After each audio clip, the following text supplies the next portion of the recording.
Atropelo do Atlético em cima do Fortaleza. A Copa do Nordeste já tem seus classificados para a terceira fase e essa rodada da Série B pode ser decisiva para a briga de vários times aí na Série B do Campeonato Brasileiro. Isso daí é um resumo do que a gente vai falar sobre nesse Nordeste em Foco de hoje, que está começando nessa sexta-feira. Então vamos embora, porque sextou no canal Espaço da Bola e a gente está aqui para conversar com vocês sobre o futebol nordestino. Já chega dando o teu like, já chega se inscrevendo também aqui no canal e vamos que vamos, porque o programa de hoje promete pegar fogo igual a cidade de Maceió aqui, com esse sol miserento que tá fazendo um calor da peste aqui. E vamos que vamos conversar sobre o nosso futebol, né, galera? Começando já pela segunda-feira, né? Nosso último programa foi na segunda, então vamos fazer um resumo do que foi essa semana e depois a gente faz uma prévia desse final de semana. Segunda-feira a gente teve o Vila Nova jogando contra a equipe do CRB. 0-0 essa partida, o CRB é uma equipe que visava entrar no G4, não conseguiu o resultado, acabou empatando a sua partida, né, e perdeu a chance de voltar aí para o G4, né, do Campeonato Brasileiro, mas pelo menos conseguiu um empate. Esse jogo aí foi na segunda-feira, porque o CRB ontem jogou também pela Copa do Nordeste, né, venceu, passou de fase. E aí o jogo foi antecipado para essa segunda-feira. Não entendi bem essa logística, né? Eu acho que esse jogo da Copa do Nordeste poderia ter sido terça e o jogo do CRB no final de semana. Mas aí o CRB já joga na terça-feira contra o Coritiba. Só que aí a rodada é espaçada, então é muita loucura, né, velho? Eu não entendi bem essa logística aí desse jogo aí do CRB na segunda, mas tudo bem, vamos que vamos. Eu acho que poderiam ter tido escolhas melhores de calendário, né? Até porque o Vila Nova jogou no sábado, né? E jogou na segunda também, acabou sendo muito prejudicado. Mas o jogo, eu acho que ele deixou a desejar, digamos assim, né? Principalmente porque o CRB já começou o jogo jogando com o Vila Nova jogando melhor, né, do que a equipe do CRB. E no meio do primeiro tempo o CRB ainda perdeu o Martin expulso, né? Em duas jogadas imprudentes ali, ele acabou levando 2 amarelos bestas e foi expulso ali, prejudicando demais o CRB. E a partir disso foi um monólogo da equipe do Vila Nova durante toda a partida, né? Olhando o scout aqui do jogo, né, o time do CRB teve tentativas de gol, né? 2 do CRB e 34 da equipe do Vila Nova. Finalizações a gol, né? 1 do CRB e 5 do Vila Nova. Chutes para fora, 1 do CRB e 14 do Vila Nova. E chutes bloqueados, 15 do Vila Nova e nenhum do CRB. Então, chutes a gol total, assim, né, que a bola foram, pelo menos em direção ao gol, foram vários aí da equipe do Vila Nova e 2 apenas da equipe do CRB, né? Então, o CRB, olhando para esse jogo aí, pelo que foi essa partida, até ficou satisfeito, né? Porque não jogou nada. Mas se fosse olhar antes da partida, eu acho que o CRB pensaria até numa vitória, né? Mas pelo que o jogo desenrolou, eu acho que foi um bom resultado aí para o time do CRB. Na terça-feira, a gente teve o Coritiba enfiando 3-0 no Sampaio Corrêa. E aí o Sampaio se despede já da briga pelo título, né? Eu dizia que o Sampaio já não tinha muitas condições, tinha que ganhar seus últimos 8 jogos. Já perdeu 1, né? Então tem 7 jogos aí, só pode chegar a 61 pontos. Então para o Sampaio Corrêa, na minha opinião, já era. E na terça-feira a gente ainda teve 4 jogos aí da Copa do Nordeste. O Confiança sendo eliminado aí para a equipe do Souza da Paraíba, né, nos pênaltis, em casa, o Confiança sendo eliminado e decepcionando sua torcida, né? Ferroviário enfiando 4-0 na equipe da Juazeirense, né, e passa para ir para a próxima fase. E o Santa Cruz sendo eliminado pela equipe do Floresta, 3-3. Daqui a pouco a gente fala um pouquinho desse jogo, né? Mas a gente teve também vitória 3-0 no Itabaiana.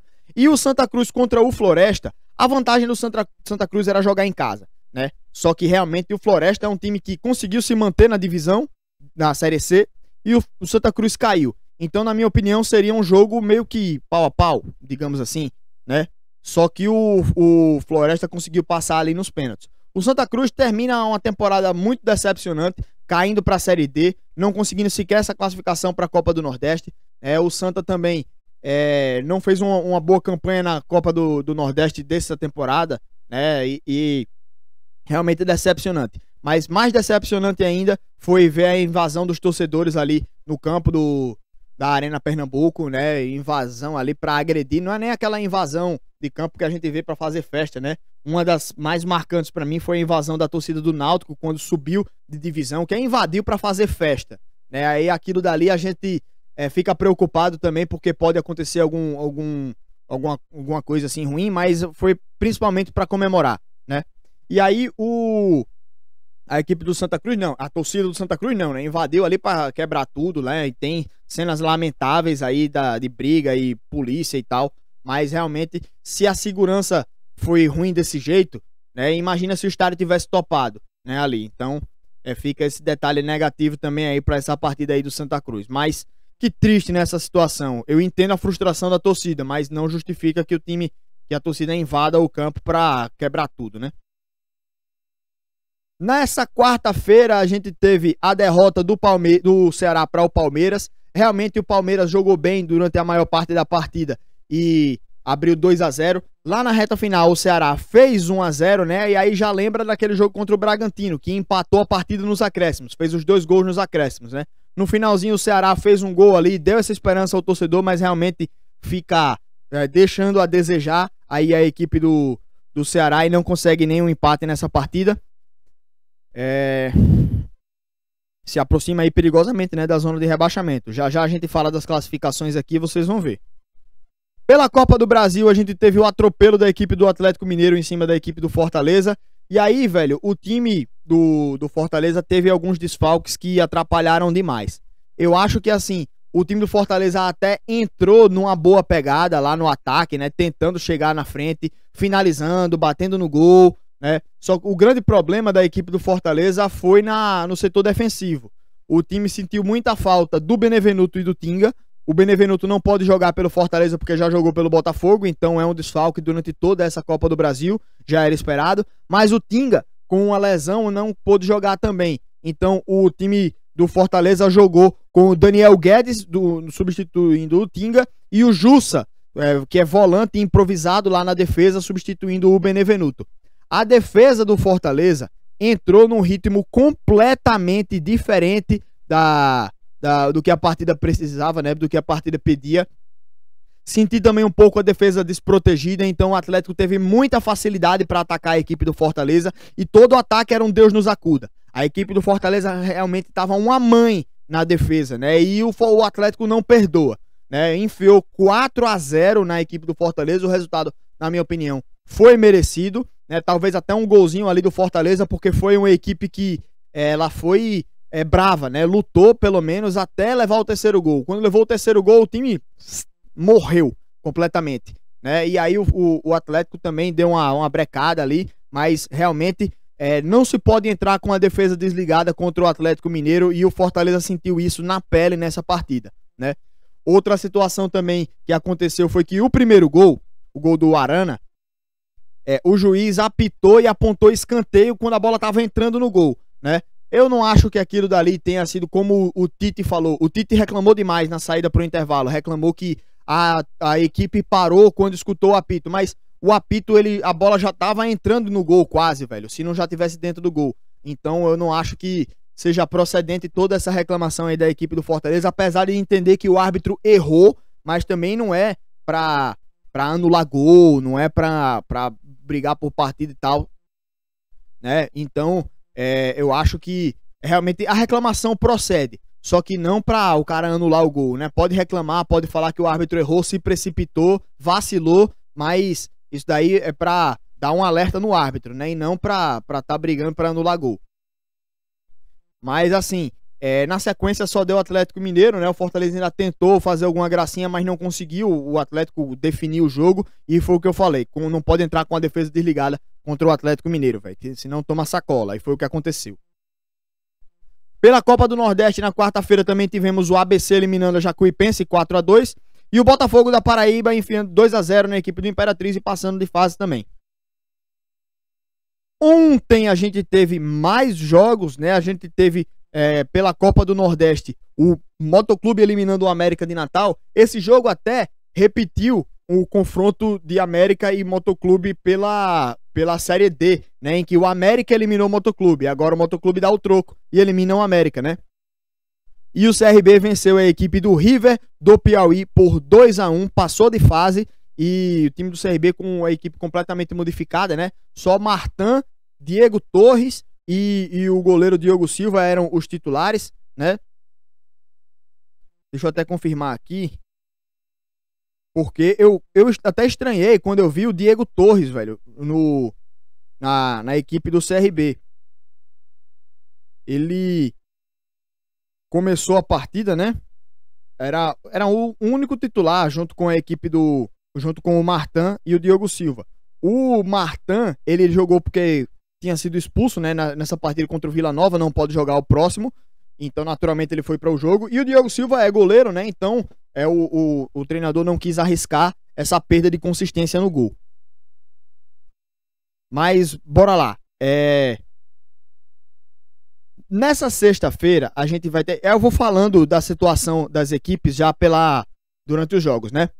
Hoje tem Guarani e Confiança jogando às 7 horas da noite. Esse jogo interessa diretamente aos nordestinos, né, que estão na briga pelo acesso e na briga contra o descenso, porque o Confiança está na briga para sair da zona de rebaixamento, precisa vencer esse jogo. Estamos na torcida pelo Confiança, até para tirar ponto também do Guarani. O Guarani tem 46, tem um ponto a mais que o CSA, que tem 45, e tem alguns pontos a menos que o CRB, que tem 50. Então o Guarani vencendo esse jogo cola no G4 e aumenta essa disputa. Então na torcida aí também pelo Confiança para tirar pontos do Guarani, que é uma equipe que tá na briga lá de cima, né? E o Confiança, se vencer esse jogo aí, ele vai para 31 pontos e cola no Londrina, que tá em 17º, né? E já jogou nessa rodada. E aí ficaria a só 3 pontos da Ponte, que tá fora da zona de rebaixamento, então o Confiança precisa vencer esse jogo. O Avaí joga com o Cruzeiro às 9h30 da noite. Esse jogo também influencia diretamente na briga pelo acesso, já que o Avaí tem 50 pontos, né? Então, olho nesse jogo também, secando aí a equipe do Avaí. Amanhã a gente tem Juventude e Ceará jogando às 5 horas. O Ceará não pode desperdiçar pontos contra o Juventude, é um duelo direto. Se perder para o Juventude, inclusive, perde a posição para o próprio Juventude, né? E a gente tem à noite o Fortaleza contra o Atlético Paranaense às 7h15. E é um jogo difícil, mas o Fortaleza precisa vencer. Precisa dar esse retorno aí para a torcida, né? Já que aproveitar também a má fase do Atlético Paranaense, que já vem alguns jogos tropeçando aí, né? Mas um jogo muito difícil. E o Fortaleza precisa vencer. Se vencer, aí esse jogo vai para 48 pontos e aí fica numa boa posição, né? Pela Série B, nesse sábado, a gente tem Vitória e Brasil de Pelotas às 4h30. Esse jogo é importantíssimo para o Vitória, né? Não pode desperdiçar pontos contra o Brasil de Pelotas. Um empate já vai ser um mau resultado, na minha opinião. E o CSA jogando contra o Operário, que também não pode desperdiçar pontos. Um empate também vai ser um mau resultado, na minha opinião, né? Joga em casa, tem que fazer o dever de casa. Aliás, hoje à tarde tem o pré-jogo da equipe do CSA. E já adiantando aqui para vocês que hoje o sócio torcedor pode levar um acompanhante. Então hoje é para topar arquibancada e fazer uma bela festa e empurrar o time para a vitória, viu? Já chamando aí, convocando o torcedor. Amanhã também tem Botafogo e Criciúma pela Série C. O Botafogo precisa vencer logo, né, para poder pontuar bem e se manter na briga aí pela classificação. E temos Atlético Cearense contra Campinense pela Série D, já iniciando a disputa da fase semifinal.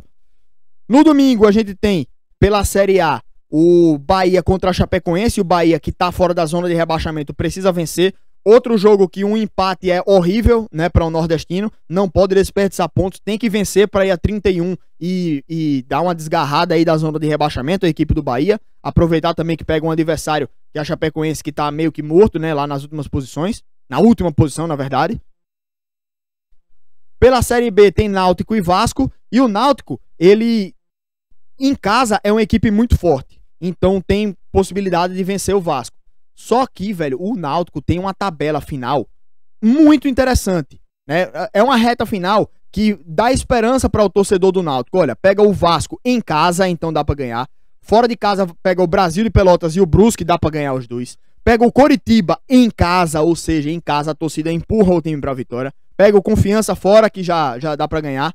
Em casa pega Sampaio Corrêa e Avaí. Então os jogos mais difíceis do Náutico são em casa. Então o time tem uma reta final de campeonato muito favorável. Então nada melhor para o torcedor do que olhar para essa reta final e criar aquela esperança, né, de duelar em casa contra os adversários diretos ali, digamos assim. Os adversários lá de cima, o Náutico pega em casa, então é cacete neles.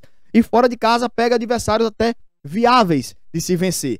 O que é o inverso do CSA, que os adversários da parte de baixo da tabela o CSA pega em casa e os adversários diretos pegam tudo fora. Então o CSA tá mais lascado do que o Náutico, né? E o Náutico tá coladinho. CSA 45, Náutico 44, então o Náutico tá colado lá. Por que não colocar o Náutico nessa briga, né? Então nesse jogo contra o Vasco, esse jogo vai ser foda pra assistir, velho. Então, na torcida aí pelo Náutico, né? E pela Série D a gente tem Aparecidense e ABC. O ABC nesse meio aí de disputa da Copa do Nordeste, de Série D, né? Então é interessante essa equipe do ABC aí pra se acompanhar, certo? Mas é isso aí, galera. Quero agradecer a presença de vocês aí. Dei uma geral, né, aqui nos jogos. Então o vídeo hoje ficou um pouco mais longo, mas eu só agradeço aí a presença de vocês aqui no canal, gente. Tamo junto, viu, galera? Brigadão pra vocês e na segunda-feira a gente volta pra avaliar os times do Nordeste, só que hoje tem mais programa, viu? Tem pré-jogo da equipe do CSA.